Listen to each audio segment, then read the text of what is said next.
A mixture, a 60-liter mixture of sugar and water contains sugar and water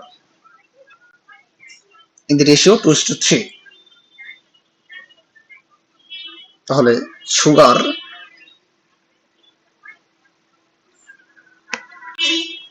sugar ratio এবং water রেশিওটা কত? 2:3। একটা mixture রয়েছে, সেখানে সুগার এবং ওয়াটার রেশিও হলো 2:3। সুগার যদি থাকে 2, ওয়াটার রয়েছে 3। How many litre of mixture should be replaced?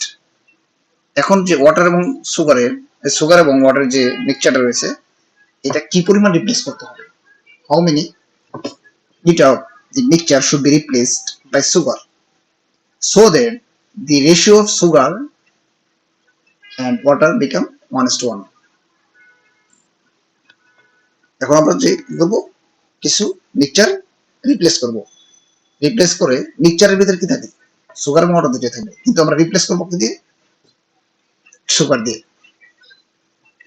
Replace by sugar. এখন আমরা কি করবো? সুগার, যেহেতু সুগার সিমিলার, সুগার বাড়বে আর ওয়াটারটা আগের মতোই থাকবে, তাহলে আমাদের কি করতে হবে? যে ওয়াটার দুই পাশেই সমান করে নিতে হবে। তাহলে একে যদি আমরা মানে রেশিওকে যদি আমরা গুণ করতে পারি, কোনো সমস্যা নেই। একে দুই পাশে 3 দিয়ে গুণ করি, তাহলে কি হবে?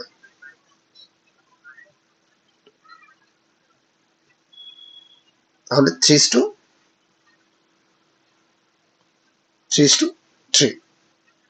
তাহলে 1 কে গুণ দিলাম 3 দ্বারা, একে গুণ দিলাম 3 দ্বারা, তাহলে আমাদের কি হয়ে গেল? 3:3। তাহলে আমরা এই রেশিওটা বাদ দিয়ে দিতে পারি এখন। তাহলে আমাদের কি হবে? 3:3।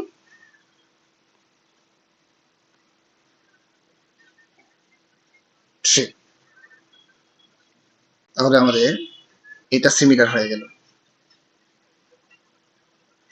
তাহলে আমাদের ফাইনাল মিক্সচার টোটাল কত হলো? 6।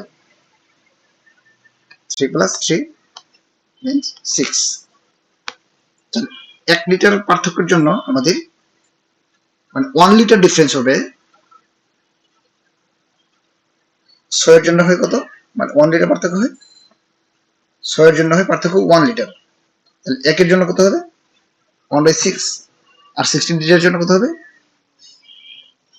10। কত ক্যান্সার হবে? 10। এখানে আমরা এটা করে দিয়েছি যে এটা 2:3 1:1, এই 3 দ্বারা গুণ করেছি, 2:3 এটি লিখলাম, মানে এটি জাস্ট লিখলাম এখানে, আর এই যেখানে 3:3 হয়ে গেল। তাহলে ওয়াটার রেশিওটা কি সিমিলার হয়ে গেল। আর সুগার রেশিওটা 1 পার্থক্য হলো। 1 এর জন্য ফাইনাল রেশিও কত হয়? 3 + 3 6। তাহলে 1 এর জন্য 6 এর জন্য ফাইনাল রেশিওর জন্য 6 হবে। তাহলে পার্থক্য হবে 1, 1 এর জন্য 1/6। এইটাই আমরা করে দিয়েছি। 6 এর জন্য 60, 6 এর জন্য 60, 1 এর জন্য 10 গ্রাম। Okay, best of luck. Subscribe my YouTube channel and hit the bell icon to get the notification first.